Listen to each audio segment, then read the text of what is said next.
दुनिया के लोग कहते हैं कि शिव मिलेगा कैसे, शंकर कैसे प्राप्त हो।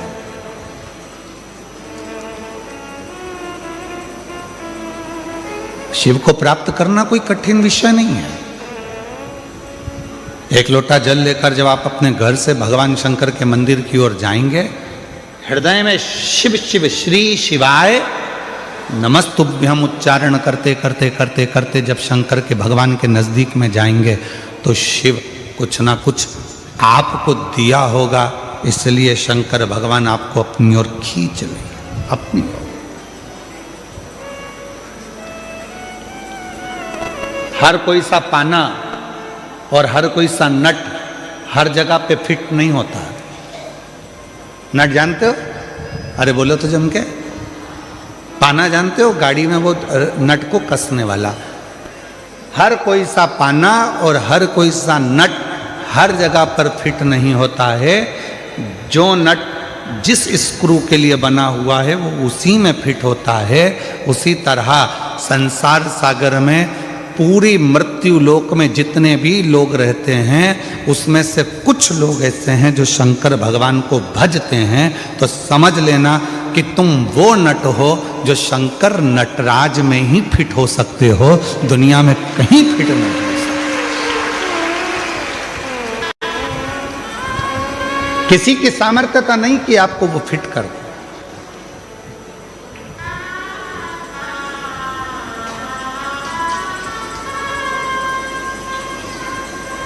किसी की सामर्थ्यता। एक बड़ा सुंदर प्रसंग आता है भगवान शंकर की परम भगत हनुमान जी महाराज की माता मां अंजना जी। शिव जी की परम भगत थी माता अंजना। संतान का सुख नहीं था माता अंजना के, संतान प्राप्ति नहीं थी माता अंजना के। जब माता अंजना के यहाँ पर औलाद नहीं थी, संतान नहीं थी, तो बड़ी हताश रहती थी। राजा केसरी ने यज्ञ करवाया तो भी माता अंजना के घर में संतान नहीं हुई। बड़े बड़े अनुष्ठान करवाए राजा केसरी ने, फिर भी माता अंजना के गर्भ से औलाद नहीं हुई।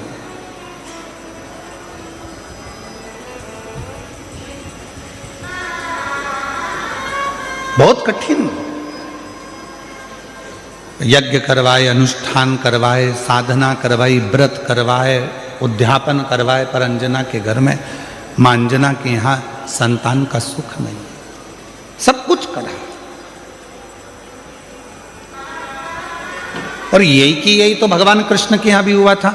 भगवान कृष्ण की 16,108 रानियां और 16,108 रानियों से जब संतान नहीं हुई भगवान कृष्ण के यहाँ, तब भगवान कृष्ण ने गर्गाचार्य बाबा से पूछा कि मेरे घर में औलाद क्यों नहीं होती है, क्या कारण है, मेरे घर संतान नहीं है। भगवान कृष्ण ने गर्गाचार्य बाबा को बुलाकर पूछा तो गर्गाचार्य बाबा ने कहा, एक कृष्ण तुम एक एक रानी के साथ में 11-11 दिन तक शंकर भगवान के पार्थिव लिंग का पूजन करो तो तुम्हारे घर में औलाद जरूर होगी। और भगवान कृष्ण 16,108 रानियों के साथ में एक एक रानी के साथ में बैठकर 11-11 दिन तक शंकर भगवान के पार्थिव शिवलिंग का पूजन करा।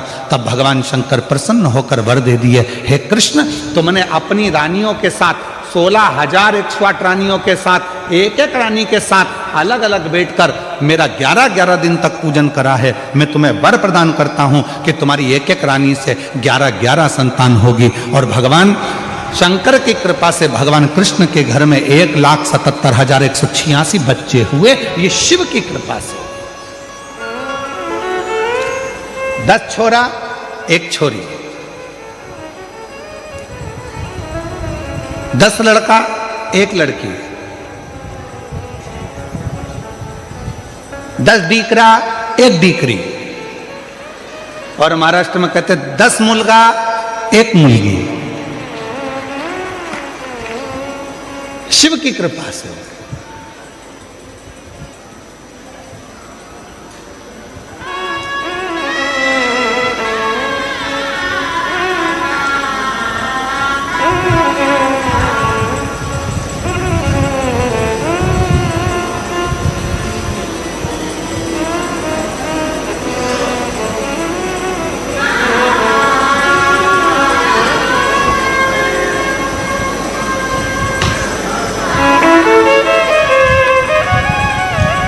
आज हम जब जहाँ ठहरे हुए हैं तो हम जिस जगह पे ठहरे हैं उसके सामने वाली बिल्डिंग में से आज कोई हाथ हिलाकर पूछ रहा था, केम छो?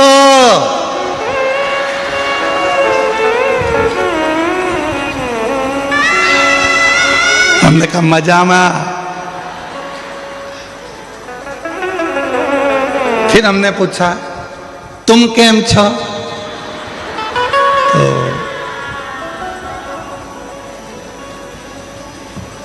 वो बोला नीचे वाले तुमसे मिलने नहीं दे रहे, तो क्या केम छो? मिलने भी तो दे।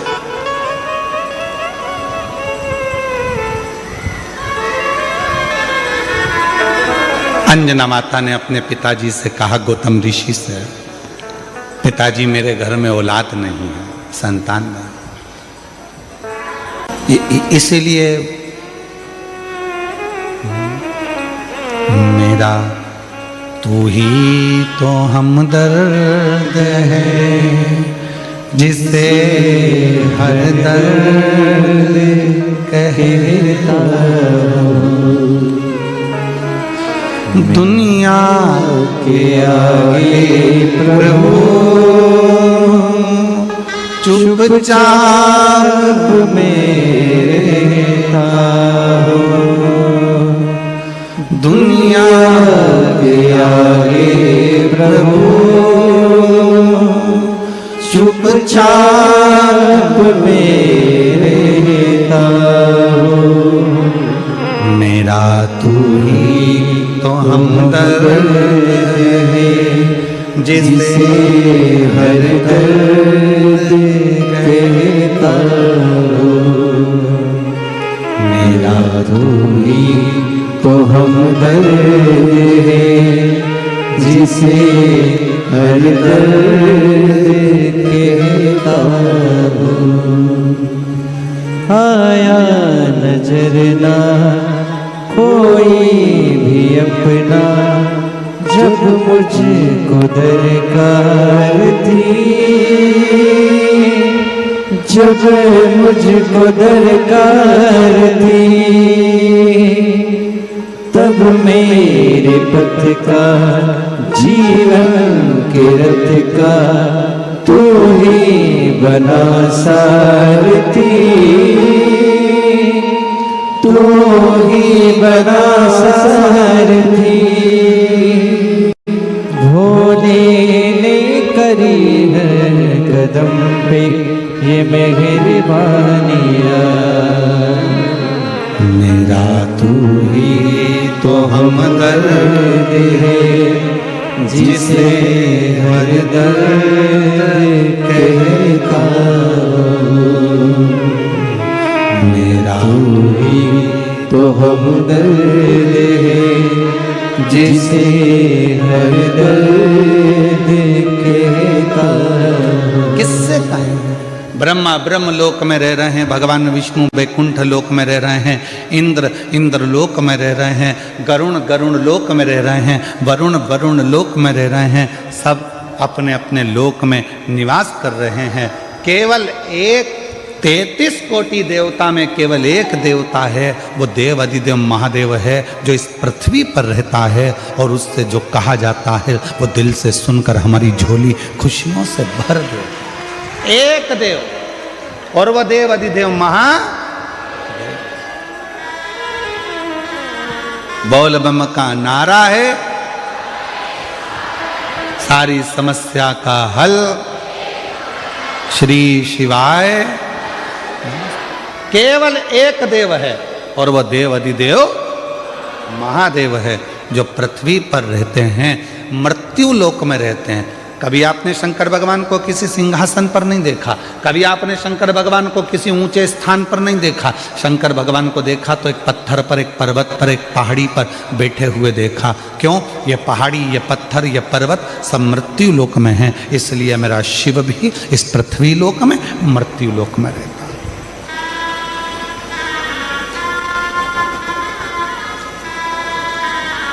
और उसको पाना सरल है, उसको पाना कठिन नहीं है।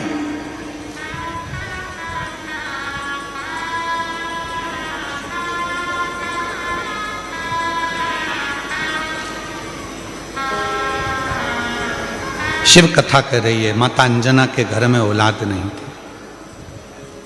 गौतम बाबा ने उनको समझा दिया कि शिव की आराधना कैसे करना है। उन्होंने शंकर की आराधना करना प्रारंभ कर दिया।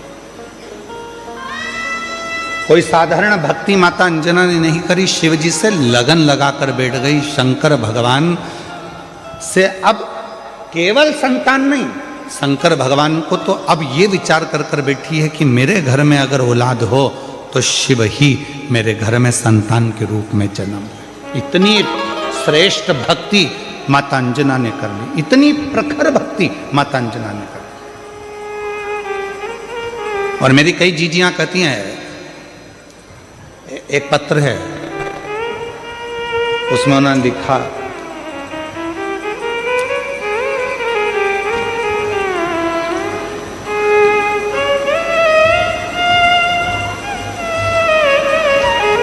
मेरा नाम शोभा बेन है,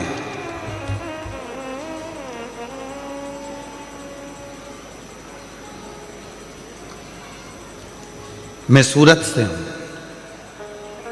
गुरुदेव कहीं बैठी हूं सूरत से शोभा बेन। शादी के 27 साल निकल गए थे पर औलाद का सुख नहीं हुआ। 27 वर्ष शादी के निकल गए। सूरत से हैं शोभा बेन, अगर कहीं बैठी हों और बच्चों को लेकर आई हों तो व्यासपीठ पर लेकर आ सकती हैं। 27 साल शादी के निकल गए, संतान का सुख नहीं हुआ। शादी के 5 साल तक तो डॉक्टर को दिखाया, इसके बाद 10 साल तक पूरे देवी देवता ऐसा कोई नहीं बचा और ऐसा कोई डॉक्टर नहीं बचा जिसका इलाज न करवाया। मुंबई से लेकर दिल्ली, दिल्ली से लेकर अहमदाबाद, सूरत, हर जगह पर IVF भी करवाया, वो भी सफल नहीं हुआ। डॉक्टर ने आखिरी में मना कर दिया कि तुम माँ नहीं बन सकती।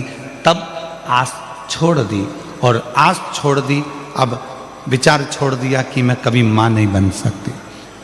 27 साल के बाद पहली बार टीवी पर कुछ सीरियल देख रही थी और चलाते चलाते चैनल पर आपकी कथा आ गई और उसको सुना तो आपने शिव भगवान के पशुपतिनाथ व्रत और सफेद आंकड़े की जड़ का प्रयोग बताया, जो करा।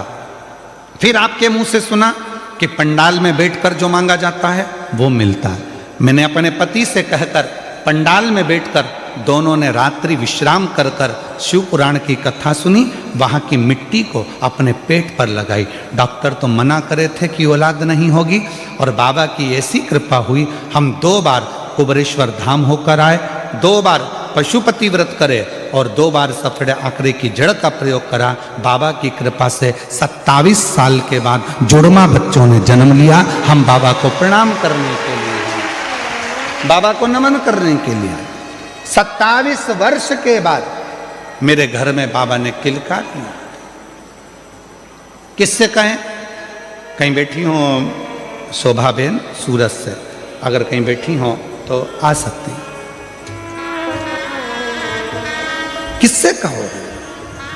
मेरा तू ही तो हमदर्द है, जिसे हर दर्द देखेता हो। आप किससे कहो? ब्रह्मा जी ब्रह्मलोक में बहुत दूर हैं, भगवान विष्णु वैकुंठ में है, इंद्र लोक में बैठे हुए हैं। हम अपना दर्द किससे कहने जाएंगे? हम अपना दुखड़ा किससे कहने जाएंगे? हम अपनी तकलीफें किससे कहने जाएंगे? हम हमारा कष्ट किससे कहने के लिए जाएंगे? तो सारे देवताओं ने अपना अपना स्थान चुना। आखिरी में शंकर भगवान को बुलाया गया और शिव जी से कहा, सारे देवताओं ने अपना अपना स्थान चुन लिया है, तुम कहाँ रहना पसंद करोगे? पृथ्वी पर कोई रहना नहीं चाहता। क्यों? क्योंकि दुनिया के लोगों के दुखड़े इतने ज़्यादा हैं, रोज़ आएंगे, रोज़ दुखड़ा रोएंगे, रोज़ आएंगे, रोज़ तकलीफ कहेंगे, तो कोई देवता पृथ्वी पर नहीं रहना चाहता। आप बताओ, आप कहाँ रहना चाहते हो? शंकर भगवान ने कहा, मैं पृथ्वी पर रहने को तैयार हूं, मृत्यु लोक में रहने को तैयार हूं। तो भोले बाबा आपको सबके दुखड़े सुनना पड़ेंगे, भोले बाबा आपको सबके दुखड़े सहना पड़ेंगे, आपको सबके दुखड़े सुनकर उनके दुखड़ों को समाप्त करना पड़ेगा। शंकर भगवान ने कहा, मैं पृथ्वी पर रहने को तैयार हूं और सबके दुखड़े सुनने को तैयार हूं और सबके दुखड़े समाप्त करने को तैयार हूं। मैं तैयार हूं।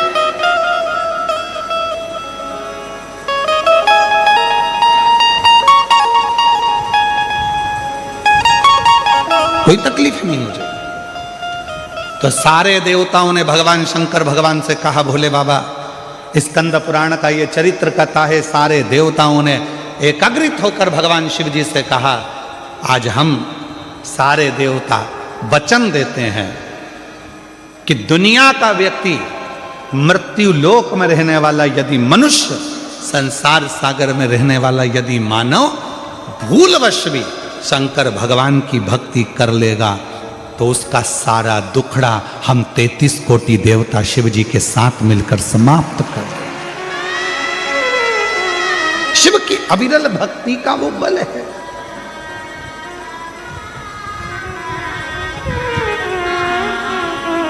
मेरा तू ही तो हमदर्द जिसे हर दर्द देखेता। आप उसको कहेंगे, स्वीकार। माता अंजना का चरित्र कहता है, शिव की भक्ति में माता अंजना जी लग गई।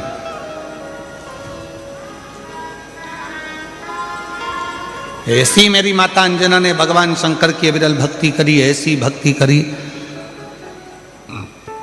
परीक्षा ली। शंकर भगवान ने पार्वती जी को भेजा, भोलेनाथ जी ने जाकर कहो अंजना को कि क्या चाहिए, क्यों इतनी कड़क भक्ति कर रही हो, किस लिए। अंजना देवी के पास में पार्वती जी पहुंची और कहा क्या चाहिए। अंजना ने कहा मुझे संतान चाहिए। संतान? हाँ। कैसी संतान? तो कहा जिस शंकर भगवान की मैंने पूजन करी है वही शिव मेरे पुत्र के रूप में जन्म ले, बस ऐसी ही मेरी कामना है, ऐसी ही मेरी कामना है, और कुछ।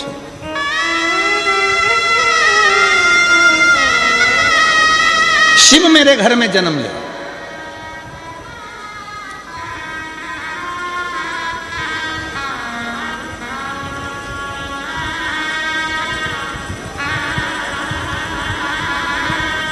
पार्वती जी ने शिव जी से कहा अंजना माता चाहती हैं आप उनके घर में जन्म ले लो। शंकर भगवान ने कहा कि मैं आज जन्मा हूं, मेरा कभी जन्म नहीं होता। भगवान नारायण राम जी का रूप धर सकते हैं, भगवान नारायण कृष्ण का रूप रख सकते हैं, भगवान नारायण दत्त का रूप रख सकते हैं, भगवान नारायण कल्कि रूप रख सकते हैं, भगवान नारायण परशुराम स्वरूप धर सकते हैं, पर भगवान शंकर बोले कि मैं कभी अपना रूप नहीं रख सकता, मैं आजन्मा हूं, जन्म और मृत्यु से मैं परे हूं, इसलिए मेरा कोई दूसरा जन्म नहीं हो सकता। आपका दूसरा जन्म नहीं हो सकता तो फिर कुछ तो कृपा करो। तब भगवान शंकर भगवान ने कहा तुम चिंता मत करो, अंजना के गर्भ से मेरा ही एक अंश प्रकट होगा जिसका नाम स्वयं पवन पुत्र हनुमान होगा, लोग उसे हनुमान कहें। तुम क्यों चिंता करते हो? ठीक है प्रभु। और आया समय और माता अंजना के गर्भ से भगवान श्री हनुमान जी महाराज का प्रागट्य। पर हनुमान जी महाराज का प्रागट्य तो हुआ, पर शिव जी की एक लीला है, आपको मालूम है? देवता देते हैं पल्ला झाड़ कर और मेरा महादेव देता है छप्पर फाड़ कर। अभी तक अंजना माता के गर्भ से एक भी औलाद नहीं थी, पर भगवान शिव ने कृपा कर दी तो अंजना जी के गर्भ से भी 6 बच्चों ने जन्म लिया। आप लोग कथा में श्रवण करे हैं पूर्व में, हनुमान गतिमान रतिमान मतिमान वर्तिमान, ऐसे हनुमान जी के कई भाई हुए, कई भाई हनुमान जी के हुए। और हमने पहले भी कहा है जिसकी फैक्ट्री ना चलती हो, बहुत दुकान ना चलती हो, तो हनुमान जी के पाँव का थोड़ा सा सिंदूर लेकर यदि उस सिंदूर को किसी भी फैक्ट्री या दुकान में हनुमान जी के छोटे भाई गतिमान के नाम से अगर एक बिंदी भी सिंदूर की रख दी जाती है तो वो दुकान और फैक्ट्री भी झड़के से चलना प्रारंभ हो जाती है। गतिमान हनुमान जी के छोटे भाई, एक हनुमान जी के छोटे भाई हैं मतिमान। जब व्यक्ति डिप्रेशन में जाता है, एकाग्र चित्त नहीं रह पाता है, पढ़ने बैठता है पर एकदम मन नहीं लग पाता है, तो मतिमान का स्मरण किया जाता है। हनुमान जी के तीसरे नंबर के भाई का मतिमान। और कहते हैं एक दुर्वा यदि मतिमान के नाम से शंकर भगवान की शिवलिंग पर चढ़ा दी जाए और उसी दुर्वा को वापिस लेकर आया जाए, अंधेरा होने से पहले, सूर्य अस्त होने के पहले, शाम के प्रदोष के पहले यदि उस दुर्वा को उस व्यक्ति को चबा चबा कर खिला दो तो डिप्रेस हो रहा है, डिप्रेशन में है, चिंता में है, टेंशन में है और उसका विवेक काम नहीं कर रहा, बुद्धि स्थिर नहीं हो पा रही है या पढ़ने में मन नहीं लग पा रहा है, तो उसको आप एक दुर्वा मतिमान, हनुमान जी के तीसरे नंबर के भाई मतिमान के नाम से अगर खिला देते हैं तो उसकी बुद्धि केंद्रित होना प्रारंभ हो जाती है और वो डिप्रेस से हटना प्रारंभ हो जाता है, मन स्थिर होने लगता है। मतिमान।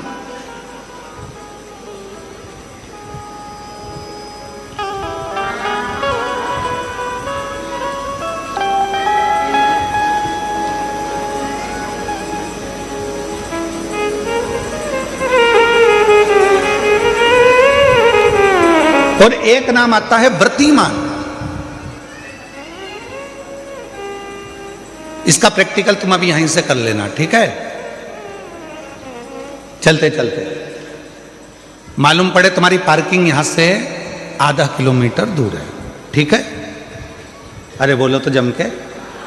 आधा किलोमीटर दूर तुम्हारी पार्किंग है और तुम्हारी उम्र लगभग बहुत हो गई, मालूम पड़े तुम थोड़े वृद्ध हो गए हो और तुम्हारा घुटना दुख रहा है, तुम्हारी कमर दुख रही है, चलते चलते बड़ी मुश्किल से तुम कथा स्थल तक पहुँचे हो। अब मन में आ रहा है कि मुझे वापस पार्किंग तक जाना है, कैसे जाऊंगी, पाँव तो दुख रहा है। तो एक काम आज चलते चलते करना कि कहीं सीवर वाला महाराज झूठ तो नहीं बोल रहा है, तो प्रैक्टिकल करके जाना। क्या करोगे? यहाँ से जाते समय आप जब जा रहे हो और आपके शरीर का कोई अंग जब दुख रहा है तो श्री शिवाय नमस्तुभ्यम कहकर श्री व्रतिमान हनुमान का स्मरण कर। किसका स्मरण करना है? जम के बोलो, व्रतिमान हनुमान। व्रतिमान हनुमान का स्मरण करके कहीं पर भी बैठकर अपने पांव की छोटी वाली जो उंगली है उसको जम के दबाना और दबाने के बाद चल देना। जिस जगह पर भी दर्द हो रहा होगा मेरा बाबा आपको मंजिल तक पहुंचाएगा, दर्द होने नहीं देगा। कल नहीं करना, प्रैक्टिकल आज ही करना। काल करे सो आज कर।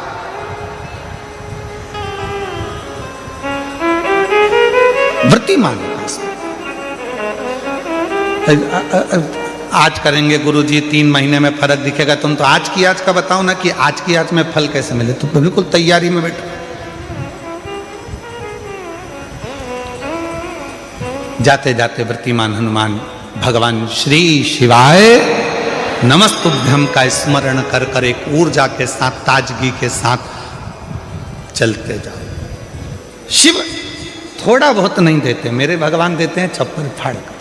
अब हनुमान जी महाराज का प्रागट्य हो गया, हनुमान जी महाराज आ गए, पूरे आनंद के साथ राम जी की सेवा करी। ये सारी कथा आप लोगों ने श्रवण करी है, रामचरितमानस में भी और शिव पुराण में भी और श्रीमद् भागवत में भी कई जगह पर आपने इस कथा को सुना होगा। अब मूल कथा जो शिव पुराण की, स्कंद पुराण का मूल तत्व है, उसकी ओर हम बढ़ रहे हैं, जो बड़ी सुंदर कथा है। स्कंद पुराण के रेवा खंड की ये कथा, स्कंद पुराण के रेवा खंड में से इस कथा को लिया।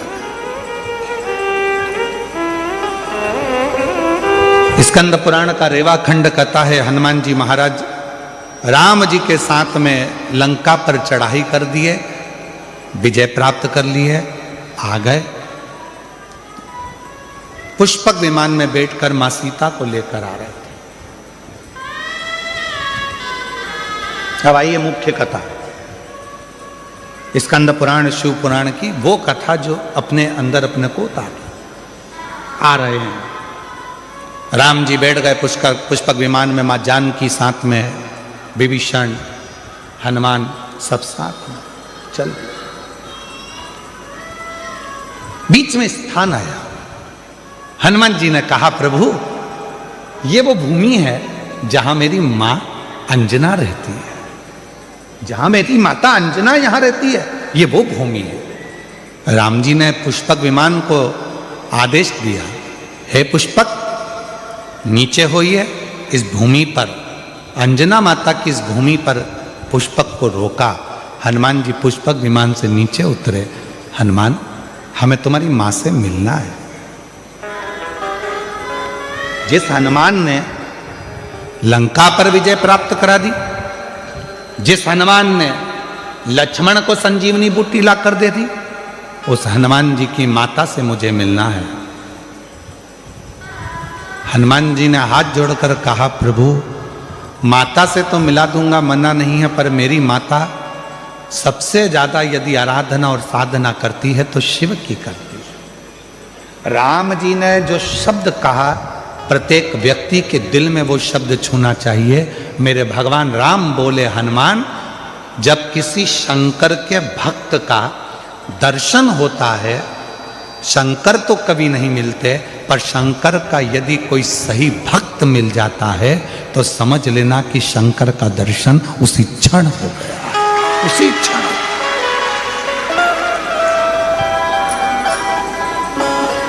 उसी क्षण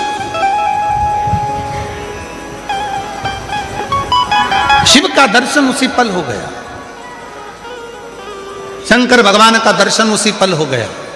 यदि कोई शंकर भगवान के भक्त का दर्शन कर लेता है, शिव भक्त का दर्शन कर लेता है, तो समझ लो कि शंकर भगवान का भक्त का दर्शन शिव का दर्शन। आप कौन है? क्यों लोग कहते हैं कि शिव महापुराण के कथा के पंडाल में जाकर बैठो और आपकी मनोकामना पूर्ण हो जाती है, कथा के पंडाल में जाकर बैठो शिव पुराण के और आपका मनवांछित फल प्राप्त हो जाता है। आखिर शिव महापुराण के कथा के पंडाल में ऐसा होता क्या है? उसका एक कारण है, इतने सारे शिव भक्त जिनको किसी ने गाड़ी नहीं भेजी, जिनको किसी ने टिकट का पैसा नहीं दिया, जिनको किसी ने बहुत सारे अच्छी जगह नहीं दी गई कि तुम यहाँ आराम से बैठना, यहाँ आराम से खाना, आराम से रहना, ऐसा नहीं। शंकर का भक्त अपने झोले में 2 पानी की बोतल, 1 बिछाने की दरी, 1 ओढ़ने का कंबल और अपना खाने का सामान साथ लेकर आता है, छाता साथ में लाता है और जहाँ मौका मिल जाए वहाँ बैठकर कथा सुनता है। अर्थात बिना लोभ, बिना लालच, बिना किसी व्यापार या व्यवसाय के वो शिव को समर्पित होकर आया है, शंकर का होकर आया है। इसलिए ऐसे भक्त का जब दर्शन होता है तो हमारी मनोकामना अपने आप पूरी होना प्रारंभ हो जाती है, पूरी।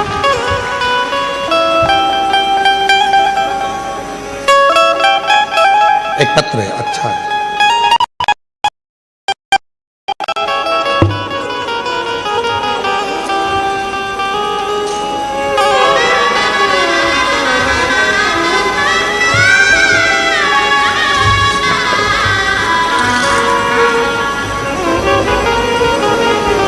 मेरा नाम मंगलाबेन पांडुरंग चौधरी है। मैं डिंडोली सूरत में रहने वाली हूँ। कहीं बैठी हो तो हाथ हिला सकती हैं। मैं बाबा का जितना भी वर्णन करूं कम है। बाबा की मुझ पर अनंत कृपा है। मेरा बेटा 10 साल से सरकारी नौकरी की तैयारी कर रहा था, पर कुछ पॉइंट से सिलेक्शन रह जाता था। वो रोज अपने काम से आता था और चिंता में रहता था। मैंने टीवी के माध्यम से आपकी काफ़ी कथा सुनी है। मैंने अपने बेटे से बोला कि रोज 1 लोटा जल बाबा को चढ़ाओ और शहद वाला बेलपत्र बाबा को चढ़ाना शुरू करो। बेटे ने वैसा ही किया और सच्चे मन से बाबा से प्रार्थना की। और मैंने बाबा की कथा जब सूरत में आई थी तब 7 दिन कथा का भ्रमण किया, बाबा से विनती की, बाबा आपकी कथा के पंडाल में रहकर कथा सुन रही हूँ। ऐसा सुना है जो कथा के पंडाल में रहकर कथा को श्रवण करता है उसकी मनोकामना आप पूरी करते हो। बाबा मेरे बेटे की सरकारी नौकरी में सफलता मिले। बाबा की कथा जब चालू हुई तब मेरी बहू ने पशुपति व्रत भी रख लिया। मेरे 6 साल का पोता अथर्व भी बाबा से विनती करता और बाबा ने हमारी विनती को स्वीकार करा। श्रद्धापूर्वक नमन करने के लिए आज मैं आई हूँ। आज मैं बाबा को धन्यवाद देती हूँ कि मेरे बेटे का सिलेक्शन सरकारी नौकरी मिल गई है और मेरे बेटे का नाम सचिन पांडुरंग चौधरी है, जो अहमदाबाद के सरकारी टीचर बन गया है। मैं बाबा को यहाँ प्रणाम करने के लिए आई हूँ, बाबा को नमन करने के लिए। अगर कहीं बैठी हो तो आ सकते। शिव को कहो, शंकर को कहो, वो सुनता है महाराज और हृदय से देता भी, हृदय से देता। शिव कथा कह रही है। हनुमान जी ने कहा ये मेरी माता अंजना का गांव है और माता अंजना यहां रहती हैं, पर वो शिव की परंपरा। राम जी ने कहा हनुमान जब किसी शंकर भगवान के भक्त का दर्शन होता है, शिव भक्त का जब कभी दर्शन होता है और वो शिव भक्त अपनी दृष्टि से हमको देख लेता है तो निश्चित है हमारे आधे से ज्यादा दुख उसी पल खत्म हो जाते हैं, समाप्त हो उसी क्षण।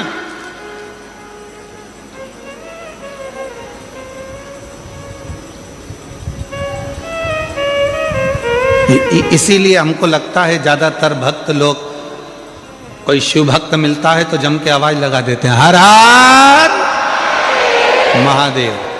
किसी मंदिर में जाकर लोग शोर नहीं मचाते। द्वारकाधीश के मंदिर में जाओ कोई शोर मचाता नहीं मिलेगा, जगन्नाथ जी के मंदिर में जाओ कोई शोर मचाता नहीं मिलेगा। जितने भी भारत की भूमि पर स्वामी नारायण आदि मंदिर हैं वहां दर्शन करने के लिए जाओ कोई शोर मचाता नहीं मिलेगा। जितने भी बड़े बड़े मंदिर हैं किसी मंदिर में कोई शोर मचाता नहीं मिलेगा, पर कभी भी कोई 12 ज्योतिर्लिंग में या शंकर जी का मंदिर आपके नज़दीक में है वहां दर्शन करने जाओ तो लोग शोर मचाते जरूर मिलेंगे। कोई पीछे से खड़े होकर चिल्ला रहा, कोई जम के चिल्ला रहा हारा हारा, कोई कहीं से आवाज लगा रहा बम बम बोले। जहां मर्जी पड़ती है लोग वहां से आवाज लगाना चालू कर देते हैं, शोर मचाते हैं, चिल्लाते हैं।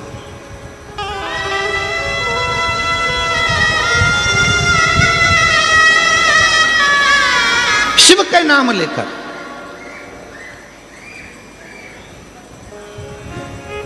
आप में से कई लोगों ने श्रीमद् भागवत कथा सुनी होगी, आप में से कई लोगों ने राम कथा सुनी होगी, आप में से कई लोगों ने विष्णु पुराण सुनी होगी, आप में से कई लोगों ने देवी भागवत सुनी होगी। ना जाने कितने कितने पुराण शास्त्र आपने सुने होंगे। सारे पुराण और शास्त्र उठाकर देखिए, एक भी पुराण शास्त्र ये नहीं कहेगा कि किसी भी असुर ने, राक्षस ने शंकर भगवान को युद्ध के लिए ललकारा। जितने भी असुर ने ललकारा वो सबने भगवान को ललकारा, विष्णु जी को ललकारा, ब्रह्मा जी को ललकारा, इंद्र को ललकारा, युद्ध के लिए देवी को ललकारा। पर किसी भी असुर ने, किसी भी राक्षस ने, किसी भी असुर ने, किसी भी दानव ने भगवान शंकर को युद्ध के लिए नहीं ललकारा। क्यों नहीं ललकारा? देवता तो देवलोक में रहते थे, भगवान विष्णु तो भगवान शंकर तो पृथ्वी पर रहते थे, तो यहां तो शंकर भगवान को ललकार देना था। पर शंकर भगवान को एक ने भी नहीं ललकारा। शिव जी को कोई ललकारता ही नहीं था युद्ध के लिए, कि कोई नहीं कहता था आओ शंकर भगवान मुझे तुमसे युद्ध लड़ना है।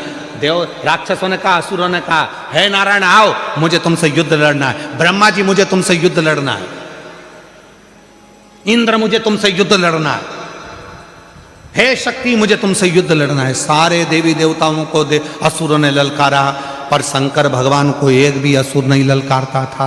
कारण क्या था? उसका एक कारण था कि जितने देवता थे, 33 कोटि देवता,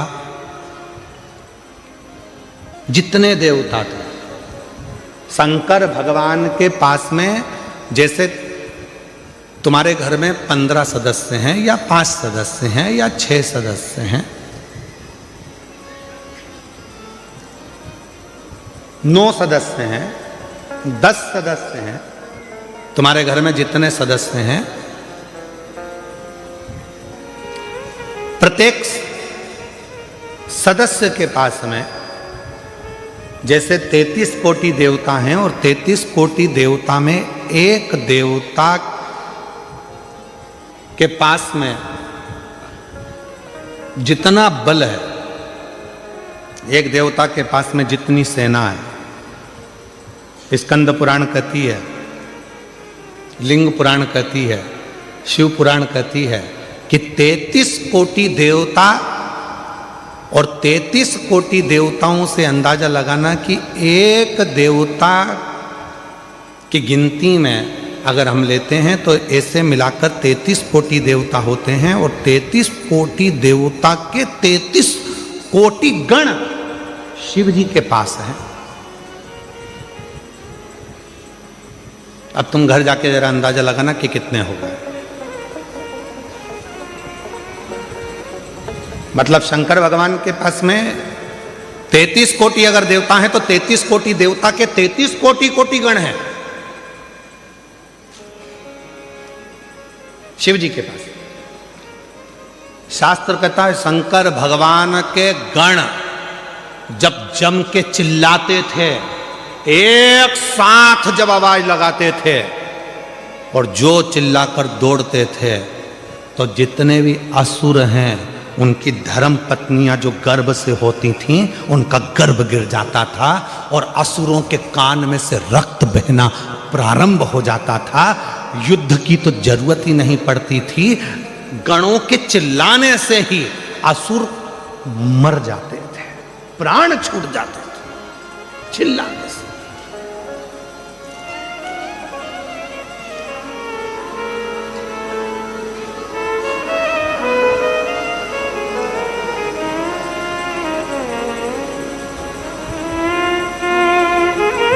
कई लोग पूछते हैं क्यों महाराज जी ये इतने सारे भक्त कथा सुनने आते हैं, ना तो इनके पास कोई पत्र जाता है, ना कोई निमंत्रण जाता है, ना पीले चावल जाते हैं। अगर कोई राजनेता को भी सभा करना पड़ती है तो गाड़ियां लगाना पड़ती है, गाड़ियां भेजना पड़ता है, तब लोगों को बुलाना पड़ता है। और साथ में बुलाओ तो बुलाओ, भोजन का टिफिन भी हाथ से दो और उनके लिए पूरी व्यवस्था करो, कुर्सी लगाओ, ये लगाओ, वो लगाओ, सम्मान दो, गाड़ी भेजो, घोड़ा भेजो, समय पे लाओ, समय पे छोड़ के आओ। पर ये शिवपुराण एक ऐसी कथा है जिसमें ना तो पीले चावल दिए जाते हैं, ना निमंत्रण दिया जाता है, ना किसी के यहाँ पत्र भेजा जाता है, ना किसी के यहाँ जाकर कहा जाता है। उसके बाद भी ये लाखों लाखों शिव भक्त अपने आप आ जाते हैं। उसका क्या कारण है? उसका एक कारण है, स्कंद पुराण कहती है, ये जितने शंकर के भक्त संसार में रहते हैं, ये शंकर भगवान के पूर्व में कोई रिश्तेदार रहे होते हैं जो शंकर की डमरू की आवाज सुनकर दौड़ पड़ते हैं और कथा में आकर बैठते हैं। शिव के गण है।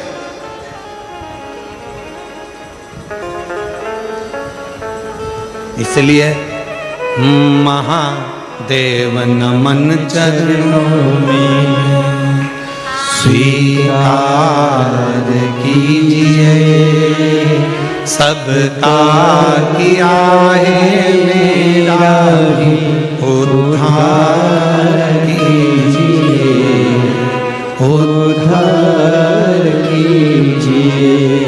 हे त्रिपुंडधारी, हे त्रिशूलधारी, हे त्रिपुंडधारी, हे त्रिशूलधारी। चरणों में तेरे बाबा जी पावन है चारों धाम, तेरी देव करते वंदना पूजे सीताराम। चरणों में तेरे बाबा जी पावन है चारों धाम, तेरी देव करते वंदना पूजे सीताराम। हो जाए पूरी कामना, हो जाए पूरी कामना, उपकार कीजिए सबका किया है मेरा उद्धार कीजिए, उद्धार कीजिए। है त्रिकोणधारी, है त्रिशूलधारी, है त्रिकोणधारी, है त्रिशूलधारी। अब जरा विचार करिएगा,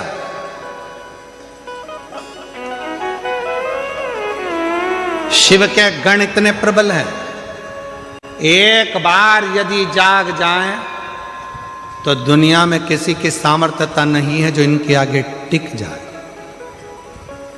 ये कथा संत, साधु, महात्मा प्रवचन क्या कर रहे हैं? आपको जगाने का काम ही तो कर रहे हैं,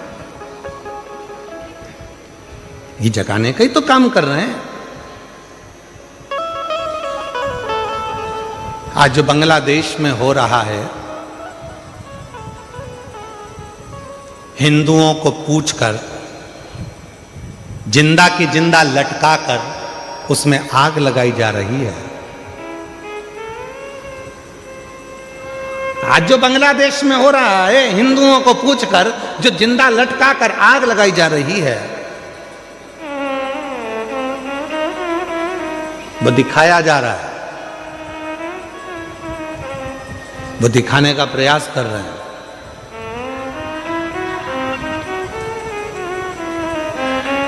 कि जब हमारी संख्या बढ़ी तो हम तुम सबको ऐसे ही लटका कर आग लगा देंगे। इसलिए मेरी जीजियों और मेरे जीजाओं और मेरी बेटियों, बेटाओं और मेरे बुजुर्ग माँ बाप, ध्यान रखना, एकजुट होना प्रारंभ हो जाओ और अपने सनातन को मजबूत करना प्रारंभ करो।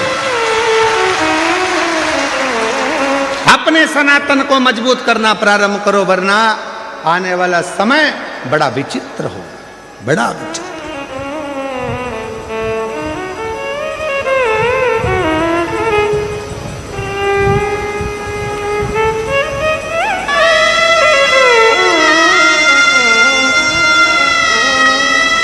वो तो आपके गुजरात के दो प्रबल मेरे वल्लभ भाई पटेल जी की कुछ कृपा की मूर्ति आप लोगों ने दिल्ली में बिठा रखी है, तो सनातन धर्म की मजबूताई बहुत प्रबल हो रही है। सनातन धर्म प्रखर हो रहा है, प्रबल हो रहा है।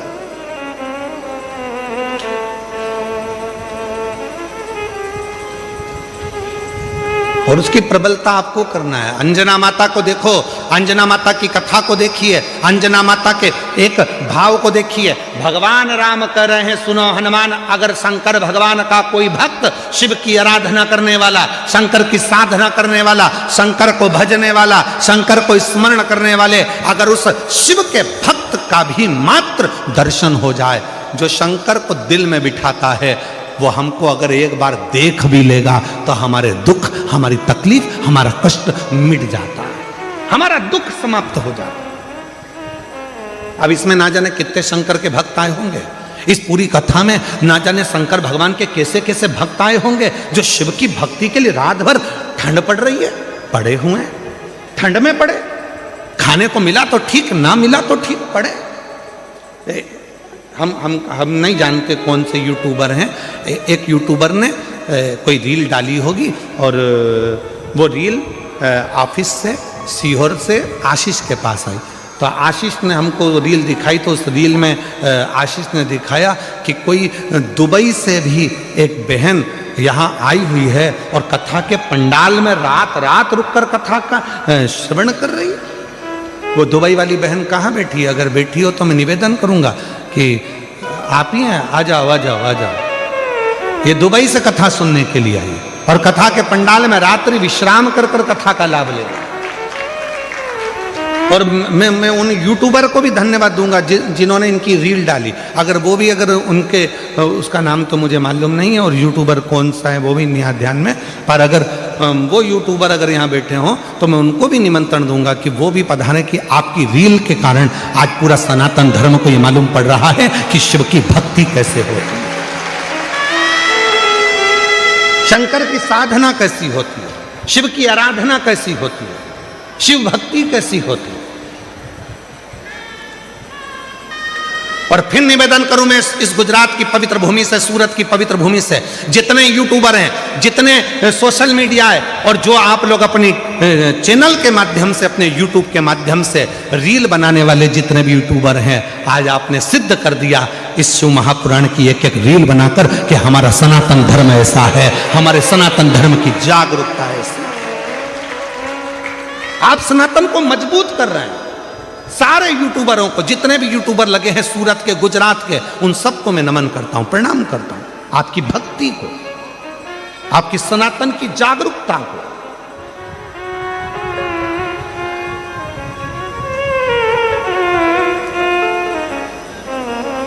और महादेव नमन चरणों में स्वीकार लीजिए, सबका किया है मेरा भी उद्धार कीजिए, उद्धार कीजिए।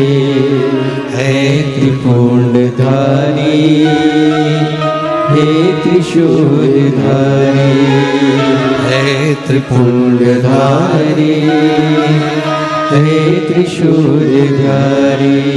चरणों में तेरे बाबा जी पावन है चारों धाम, चरणों में तेरे बाबा जी पावन है चारों धाम।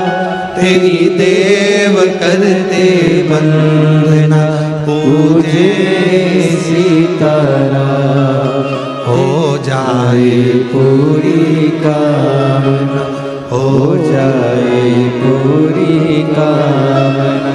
उपकार कीजिए, सबका किया है मेरा भी उद्धार कीजिए, उद्धार कीजिए। हे त्रिपुंडधारी, हे त्रिशूलधारी। शिव कथा कर रही है, अंजना माता का राम जी कर रहे हैं, मात्र मुझे दर्शन हो जाएगा और वो अपनी दृष्टि से मुझे देख लेंगी, उतने में भी मेरा आनंद हो जाए। चलो हनुमान, चलो मुझे अंजना माता का दर्शन करना। जैसे ही सामने अंजना माता दिखी, राम जी ने झुककर प्रणाम किया, नमन किया।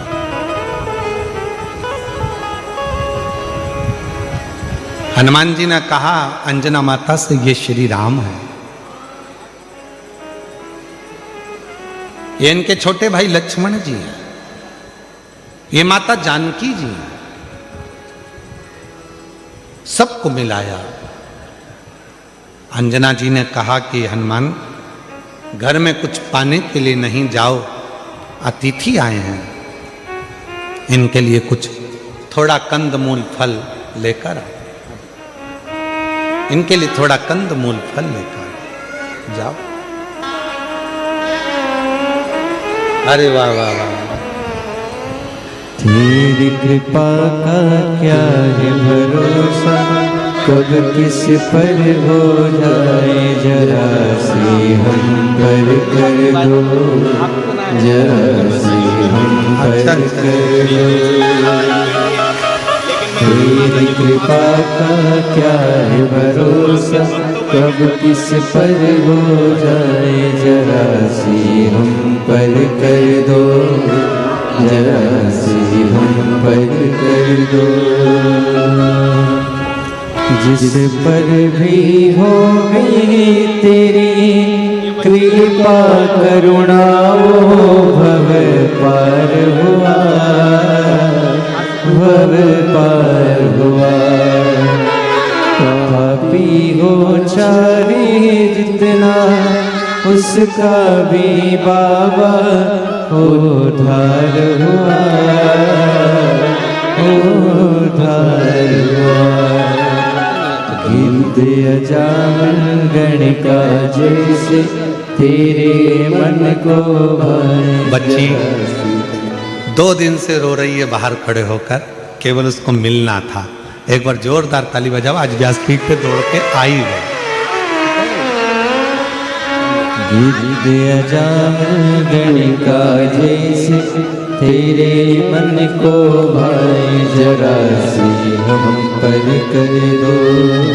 मैंने कहा कि हनुमान जाओ, घर में कुछ पाने के लिए नहीं है, तुम जल्दी जाओ दौड़ के कंदमूल फल लेकर। अतिथि आया है, मेहमान आया है। शिव महापुराण की कथा कहती है अतिथि शिव का एक रूप होता है। अतिथि शिव का एक रूप होता है। इसीलिए हमारे यहाँ सनातन धर्म में कहा, शिव महापुराण की कथा के पंडाल में अगर कोई रात्रि रुककर कथा का इंतजार कर रहा है, सुबह स्नान आदि कर कर भगवान शिव की कथा के लिए बैठा हुआ है, इंतजार में डूबा हुआ है, वो कोई साधारण नहीं है, स्वयं मेरा देव अधिदेव महादेव है, शिव है। इसलिए मेरी जीजियों, प्रयास करा करो अपने घर से। अब गुजराती भाषा में तो क्या, गुजरात के लोग तो वैसे भी खाने में और खिलाने में बड़े होशियार होते हैं, और उसमें भी सूरत के।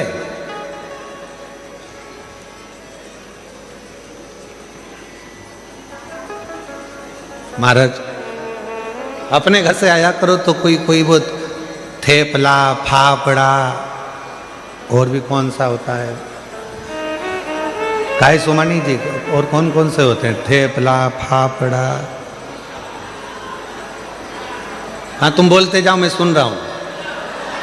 हाँ ठीक है, ठीक है। हाँ कल मंगवा के रखूंगा सब यहीं पर। तो निवेदन है, घर से आया करो तो थोड़ा थोड़ा लेकर चला करो, अपने लिए नहीं, जो अपने आसपास में बैठे उसका मुख झूठा कराने के लिए। मेरा शिव नगर में आया है, मेरा शंकर, मेरा भोले बाबा, मेरा शिव, और मेरा शंकर ना जाने किस रूप में कब तुम्हारे सम्मुख में आकर बैठ गया, और उसकी कृपा आप पर हो, ये भाव लेकर मुख झूठा।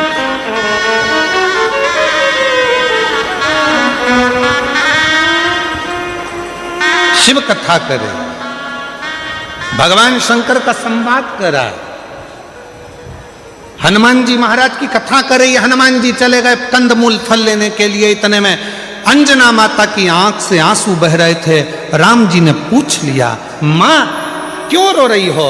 अंजना माता ने कहा, मेरे रोने का कारण केवल एक है, आज मेरे बेटे हनुमान ने मेरे दूध को लज्जित कर दिया।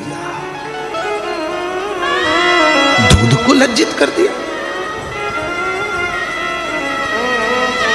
राम जी बोले, मां ये कैसी बात करती हो? हनुमान जी ने तो माता जानकी जी का पता लगाया, हनुमान जी ने लंका में आग लगा दी, और आप कहते हो कि हनुमान जी ने मेरे दूध को लज्जित कर दिया? अंजना माता बोली, रे राम, हे प्रभु, हनुमान भूल गया कि किस माता का दूध पिया था उसने। आज मुझे बड़ा दुख है जो मेरे बेटे हनुमान ने मेरे दूध को लज्जित कर दिया। क्यों मां ऐसे शब्द क्यों कह रही हो? राम जी कह रहे, ऐसे शब्द क्यों बोल रही हो? क्या बात है? अंजना माता ने कहा, इसलिए बोल रही हूं कि आपको अयोध्या से आकर सीता जी को लेने के लिए लंका जाना पड़ा। मेरे बेटे हनुमान को मैंने जो दूध पिलाया था, वो दूध इतना प्रबल था, हनुमान चाहते तो तुम्हें लंका तक जाने की जरूरत नहीं पड़ती, सीता को लंका को उठाकर लेकर अयोध्या में आते। आज मुझे दुख है कि मेरा दूत आज लज्जित हो गया। हनुमान जी महाराज को लंका तो गए पर सीता को लेकर नहीं आए। आज दुख इस बात का है कि राम जी को लंका पर चढ़ाई करना पड़ी, उस रावण से युद्ध लड़ना पड़ा, उस मेघनाथ से युद्ध लड़ना पड़ा, उस कुंभकर्ण से युद्ध लड़ना पड़ा। इसलिए आज मेरा दूत लज्जित हो रहा है। हनुमान को तो जाना था, पूरी लंका को उठाकर लाकर अयोध्या में रख देना था, तो मैं गौरवान्वित होती, तो मुझ में गौरव होता। राम जी, आप नहीं जान पाएंगे कि इस माता ने जो दूध पिलाया है वो साधारण नहीं है। इस माता ने जो दूध पिलाया है वो साधारण नहीं है। छत्रपति वीर शिवाजी महाराज का एक प्रसंग याद आता है। एक किले से दूसरे किले पर जीजाबाई माता देख रही थी। छत्रपति वीर शिवाजी की माता जीजाबाई ने सामने देख रही थी और उस सामने के किले पर भगवा नहीं था, दूसरों का ध्वज लगा हुआ था। तब माता जीजाबाई जब देख रही थी तो उन्होंने शिवाजी से बुलाकर कहा, शिवा, ये सामने के किले पर मेरा भगवा लहरा नहीं रहा। शिवा कहते हैं, मां, उनके पास सेना ज्यादा है, हम आक्रमण नहीं कर पा रहे। जीजाबाई ने कहा कि कल तक सूर्य अस्त होने से पहले भगवा लहराना चाहिए उस किले के ऊपर। मां, सेना नहीं है इतनी हमारे पास, वो आप कर रही हो कि भगवा लहराना चाहिए। जीजाबाई ने कहा छत्रपति वीर शिवाजी से, वो किला सेना से नहीं मिलता, वो किला सीने में जब शिव बैठता है और शिवा जागता है तो भगवा आराम से लहरा सकता है। सीने में भगवा है और सीने में शिव है तो वो सेना भले ना हो, शिवाजी जाए और भगवा लहरा कर आए। छत्रपति वीर शिवाजी ने जितनी सेना थी उसी का साथ पकड़कर जो किले पर चढ़ाई करी और मां जीजाबाई के सामने उस किले पर भगवा लहरा गया। ये वीरता होना चाहिए, ये वीर।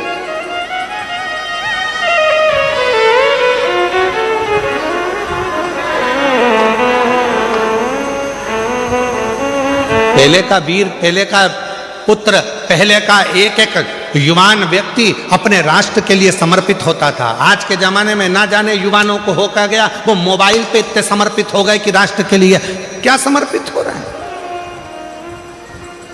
वो मोबाइल पर इतने समर्पित हो गए, रात को 11-11 बजे तक तो मिस यू और विथ यू ही होता रहता है।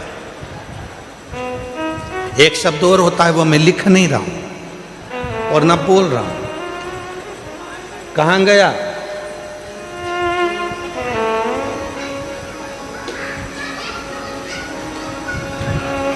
आप किसी व्यक्ति से जितना प्रेम करते हो उससे 1 लाख ज्यादा गुना प्रेम अपने भारत भूमि के राष्ट्र से होना चाहिए, अपनी भारत भूमि से होना चाहिए। वो प्रेम हमारे भीतर हो। तो वो कहे ना, उठो जवान देश के वसुंधरा पुकारती, उठो जवान देश की वसुंधरा पुकारती। ये देश है पुकारता पुकारती माँ भारती, ये देश है पुकारता पुकारती माँ भारती। उठो जवान देश की वसुंधरा पुकारती, उठो जवान देश की वसुंधरा पुकारती। ये देश है पुकारता पुकारती माँ भारती, ये देश है पुकारता पुकारती हमारे। अपने भीतर वो बल उत्पन्न करिए। हनुमान जी से कहा जाओ तुम जाकर फल लाओ, और इतने में राम जी के सामने मां अंजना की आंख के आंसू थे, और अंजना माता ने कहा मैंने जो दूध पिलाया आज वो लज्जित हो गया। हनुमान जी चाहते तो पूरी लंका को उठा कर ले आते, और हनुमान जी लेकर नहीं आए, इसका मुझे दुख है।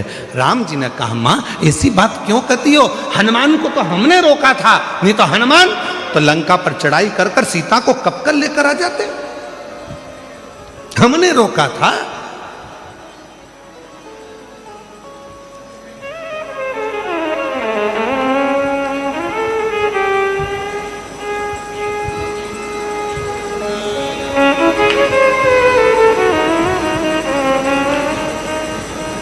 और महाराज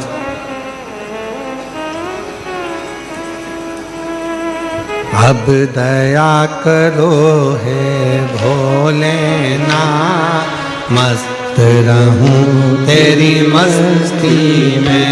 अब दया करो हे भोलेनाथ, मस्त रहूं तेरी मस्ती में। अब दया करो हे भोलेनाथ, मस्त रहूं तेरी मस्ती में। अब दया करो रे भोलेनाथ, मस्त रहूं तेरी मस्ती में। मेरे सिर पर रख दो अपना हाथ, मस्त रहूं तेरी मस्ती में। मेरे सिर पर रख दो अपना हाथ, मस्त रहूं तेरी मस्ती में। अब दया करो हे भोलेनाथ, मस्त रहूं तेरी मस्ती में। अब दया करो हे भोलेनाथ, मस्त रहूं तेरी मस्ती में।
मस्त रहूं तेरी मस्ती में। तेरे द्वार खड़े हैं रख ले लाज, मस्त रहूं तेरी मस्ती में। मैं तो झूम झूम के नाचूं आज, मस्त रहूं तेरी मस्ती में। मैं तो झूम झूम के नाचूं आज, मस्त रहूं तेरी मस्ती में। अब दया करो हे भोलेनाथ, मस्त रहूं तेरी मस्ती में। अब दया करो हे भोलेनाथ, मस्त रहूं तेरी मस्ती में। मेरे सिर पर रख दो अपना हाथ, मस्त रहूं तेरी मस्ती में। मेरे सिर पर रख दो अपना हाथ, मस्त रहूं तेरी मस्ती में। अब दया करो हे भोलेनाथ, मस्त रहूं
में बसे हो भोलेनाथ, मस्त रहूं तेरी मस्ती में। मेरे मन में बसे हो भोलेनाथ, मस्त रहूं तेरी मस्ती में। वो मेरे मन में बसे हो भोलेनाथ, मस्त रहूं तेरी मस्ती में। मेरे मन में बसे हो भोलेनाथ, मस्त रहूं तेरी मस्ती में। मैं तो हर पल करूं प्रभु तेरी याद, मस्त रहूं तेरी मस्ती में। मैं तो हर पल करूं प्रभु तेरी याद, मस्त रहूं तेरी मस्ती में। अब दया करो हे भोलेनाथ, मस्त रहूं तेरी मस्ती में। अब दया करो हे भोलेनाथ, मस्त रहूं तेरी मस्ती में।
मगन हूँ भोले तेरे साथ, मस्त रहूं तेरी मस्ती में। मैं तो मगन हूँ भोले तेरे साथ, मस्त रहूं तेरी मस्ती में। मैं तो मगन हूँ भोले तेरे साथ, मस्त रहूं तेरी मस्ती में। मैं तो मगन हूँ भोले तेरे साथ, मस्त रहूं तेरी मस्ती में। जब हरि हरि बोले दिन और रात, मस्त रहूं तेरी मस्ती में। जब हरि हरि बोले दिन और रात, मस्त रहूं तेरी मस्ती में। अब दया करो हे भोलेनाथ, मस्त रहूं तेरी मस्ती में। अब दया करो हे भोलेनाथ, मस्त रहूं तेरी मस्ती में। मेरे सिर पर रख दो अपना हाथ, मस्त रहूं तेरी मस्ती में। मेरे सिर पर रख दो अपना हाथ, मस्त रहूं तेरी मस्ती में। ओ अब दया करो हे भोलेनाथ, मस्त रहूं तेरी मस्ती में। अब दया करो हे भोलेनाथ, मस्त रहूं तेरी मस्ती में।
खड़े हैं अकेले लाज, मस्त रहो तेरी मस्ती में।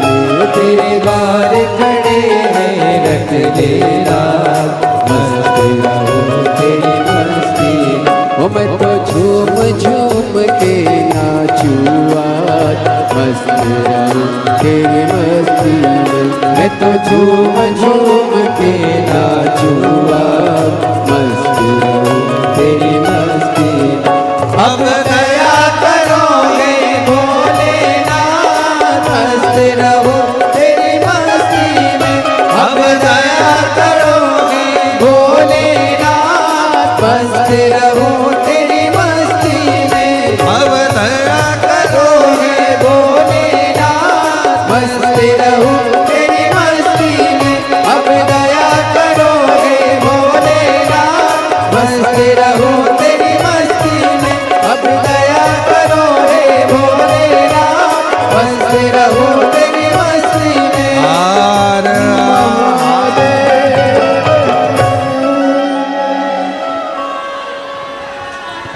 अपने स्थान पर बैठकर भगवान देवाधिदेव महादेव को अपने मन का भाव कहिए, दिल से प्रार्थना करिए, विनय करिए, निवेदन करिए।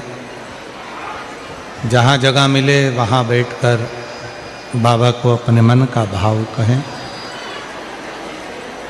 बहुत दूर दूर से आप लोग आए हैं। बाबा देवाधिदेव महादेव को अपने मन का भाव कहने के लिए, प्रार्थना करने के लिए,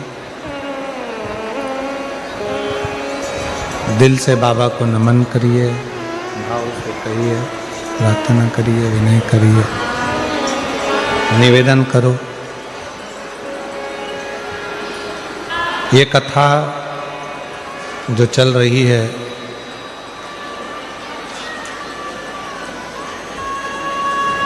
दस तारीख को विराम होगी। 2 बजे से 5 बजे तक ये कथा चल रही है। आज कथा का दूसरा दिन है। फिर कथा 16 जनवरी से 22 जनवरी तक दोपहर में 1 बजे से 4 बजे तक leprosy ground, Sardar state for lane, Ajwa road, Vadodara, Gujarat, Baroda में होगी। जहां कथा का समय 1 बजे से 4 बजे तक रहेगा। 16 से 22 जनवरी तक। बड़ौदा वालों को बहुत बहुत बधाई, जो बड़ौदा के क्षेत्रवासी इस पवित्र कथा को श्रवण कर सकेंगे। फिर कथा 27 से 31 तारीख तक 5 दिवसीय प्रयागराज में माघ मेले में कथा चलेगी। सतुआ बाबा शिविर में 1 बजे से 4 बजे तक। ऐसे ही कथाओं का क्रम निरंतर चलेगा। 14 फरवरी से 20 फरवरी तक रुद्राक्ष महोत्सव है। आपके मायके में सब पधारो, बाबा के रुद्राक्ष महोत्सव का आनंद लें और अपने जीवन को धन्य बनाएं। जैसा नियम है रुद्राक्ष महोत्सव का कि रुद्राक्ष उत्सव के 1 महीने पहले से रुद्राक्ष वितरण बंद होता है, जो 1 महीने बाद तक बंद रहता है, क्योंकि रुद्राक्ष महोत्सव की तैयारी करना पड़ती है। इसलिए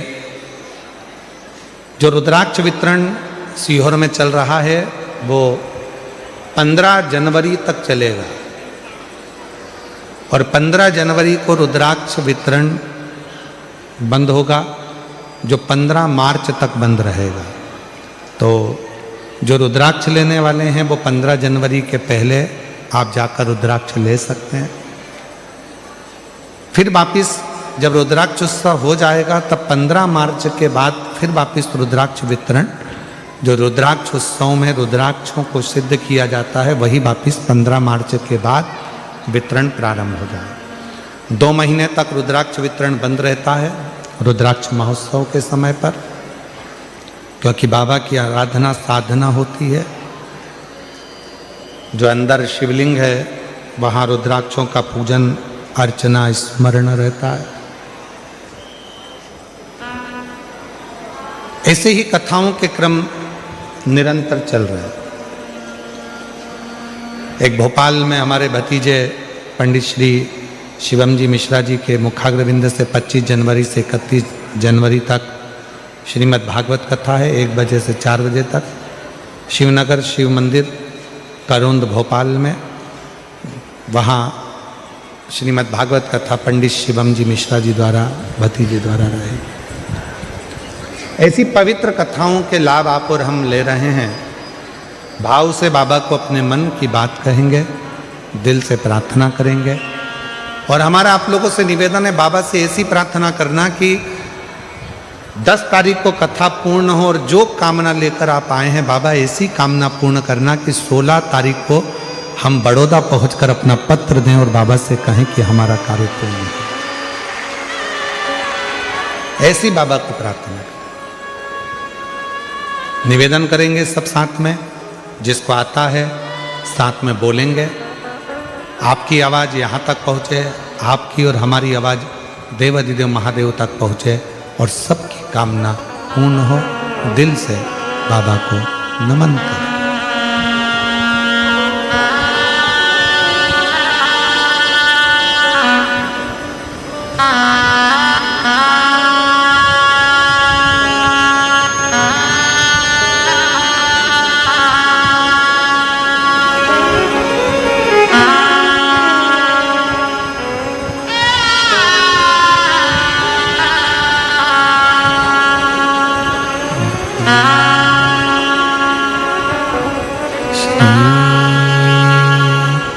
शिवाय नमस्तुभ्यं श्री शिवाय नमस्तुभ्यं श्री शिवाय नमस्तुभ्यं श्री शिवाय नमस्तुभ्यं श्री शिवाय नमस्तुभ्यं। भोला सब दुख काटो मारा, ओ भोला सब दुख काटो।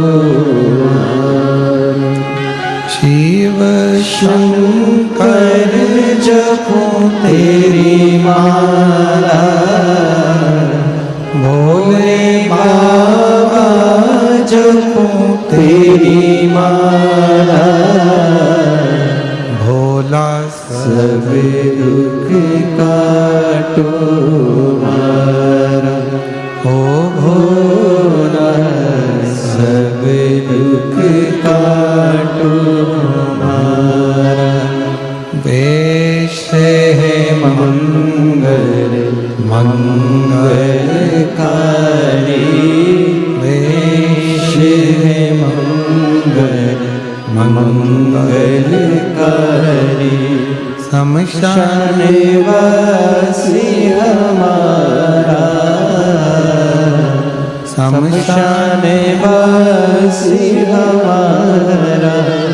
ओ भोला सब दुख काटो मारा, ओ भोला सब दुख काटो मारा।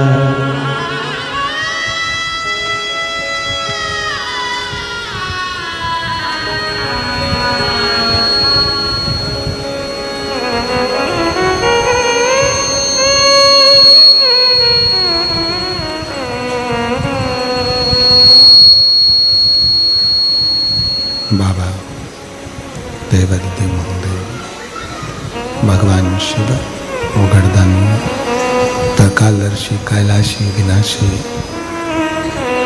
भगवान शंकर की पवित्र कथा कर रहे। शिव महापुराण की कथा वर्णन कर रही है। माता अंजना देवी ने जैसे ही कहा कि हनुमान जी ने आपको लंका तक भेजा, हनुमान को तो चाहिए था कि पूरी लंका को उठाकर अयोध्या लेकर आ जाओ। राम जी ने हाथ जोड़कर कहा, मां आप ऐसा ना करिए। हनुमान तो ले आते सीता जी को, आपके दूध को लज्जित नहीं करा, पर हमने मना किया था। इतने में तो लक्ष्मण जी को हंसी आ गई, और लक्ष्मण जी को ऐसी हंसी आई कि लक्ष्मण जी को हंसी आते से ही भगवान राम जी ने लक्ष्मण जी को हंसने से रोका।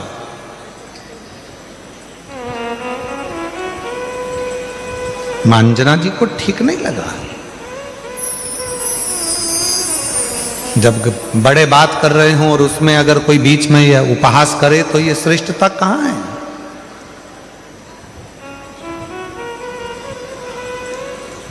लक्ष्मण जी हंसे। इतने में लक्ष्मण जी ने कहा माता अंजना जी के से, देखो प्रभु भैया राम, माता तो अपने दूध का और अपने पुत्र का कितना गुणगान कर रही हैं और अपने आप का कितना गुणगान कर रही हैं। एक बार भी उन्होंने ये नहीं कहा कि लक्ष्मण के बाण से या राम जी के बाण से ये सब कुछ हो सका।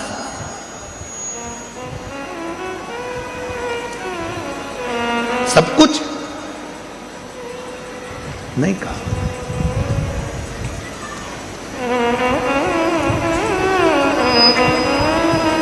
माता जानकी जी ने कहा, लक्ष्मण तुम्हारा कहने का मतलब क्या है? क्या मेरे दूध में वो प्रबलता नहीं है? क्या मेरे पुत्र में वो प्रबलता नहीं है? इतना तो कहना था।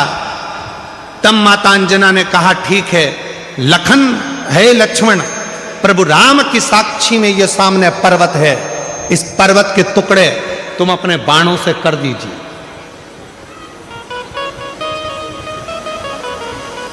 अंजना माता ने कहा, लक्ष्मण शिव की आराधना करी है और शिव की साधना करी है और शिव जैसे पुत्र को जन्म दिया है इस अंजना ने।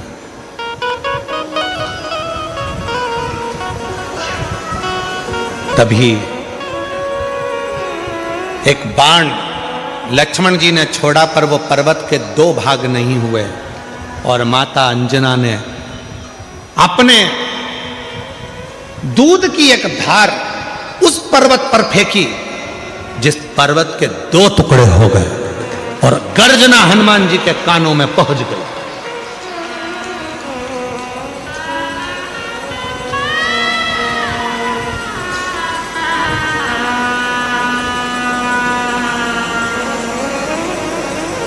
हनुमान जी के कानों में जैसी गर्जना गई, गर्जना जाते ही दौड़कर हनुमान जी महाराज आए। ना जाने ऐसी आवाज कहां से आई है, मेरे राम जी पर कोई उपद्रव तो नहीं हो गया, कोई बात तो नहीं हो गया। हनुमान जी महाराज भाग कर आए और हनुमान जी ने जो भाग कर आए और आते से जो देखा तो पर्वत के दो टुकड़े थे जिसमें से दूध की धार बह रही थी। पूछा हनुमान जी ने, मां ये क्या हो गया? माता ने कहा, लक्ष्मण जी समझ नहीं पाए थे। लक्ष्मण जी ने अंजना माता के चरण पकड़ लिए। मां मैं जान नहीं सका कि एक माता के दूध में वो बल होता है कि अपने बेटे को जब वो दूध का पान कराती है तो बेटा उतना वीर उत्पन्न होता है, प्रबल उत्पन्न होता है, जो दुनिया का सारा कार्य कर सकता है। मां आज मैं लज्जित हूं, आज मैंने आप पर उपहास किया। हनुमान जी महाराज सामने थे, राम जी के मस्तक पर पसीने की बूंद थी, पसीने की बूंद।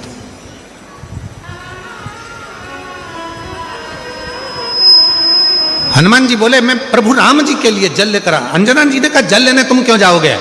स्वयं मां नर्मदा जी का आह्वान किया माता अंजना ने, और मां नर्मदा जी कल कल करती बहती हुई आती हैं, और जो दूध की धार माता अंजना ने दी थी उस नदी से, दूधी नदी से माता अंजना के सम्मुख में नर्मदा मैया का संगम होता है, जहाँ पर भगवान राम जी ने जल का आचमन किया है।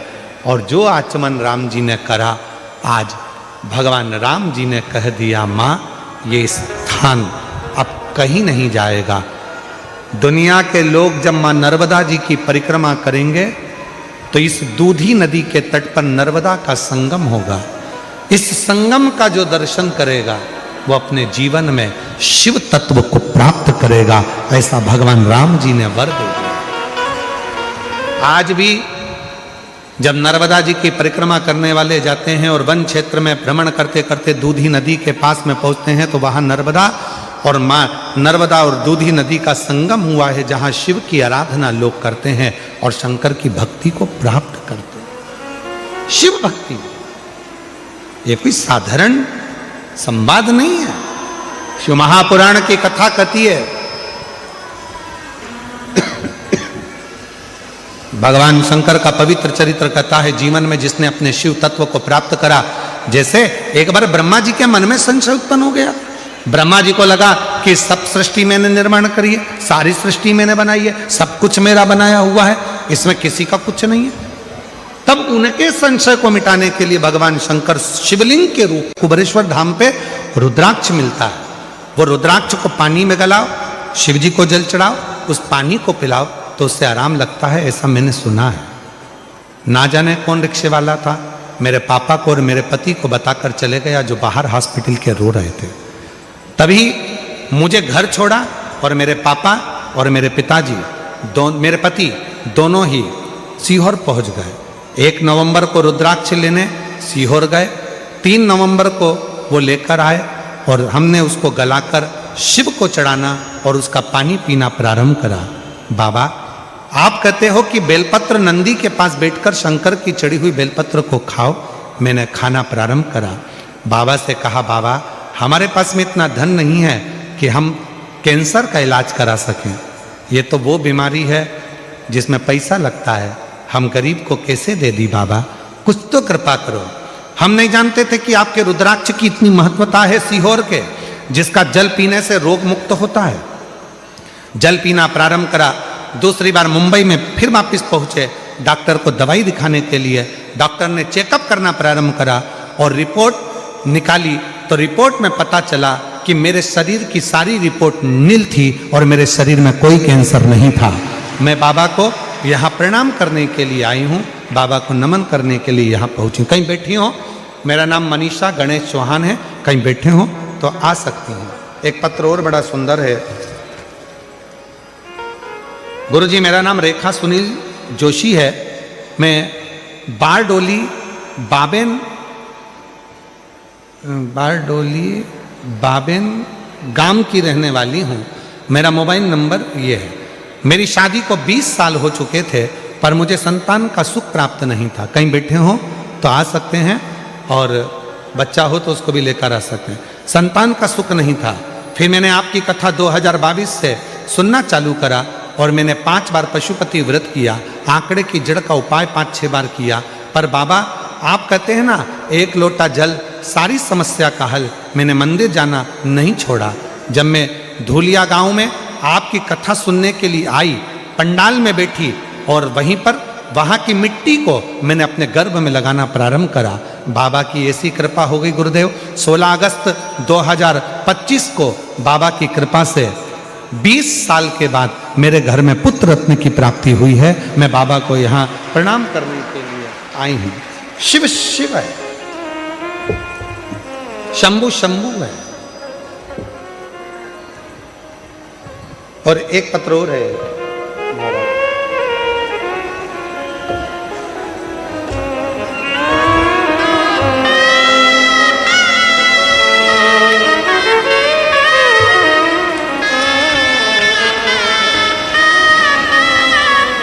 मेरा नाम निर्मा, पति का नाम धर्मपाल, जाट जाखड़, मेरा गांव रीडी, तहसील डूंगरगढ़, जिला बीकानेर, राजस्थान से आई हूँ।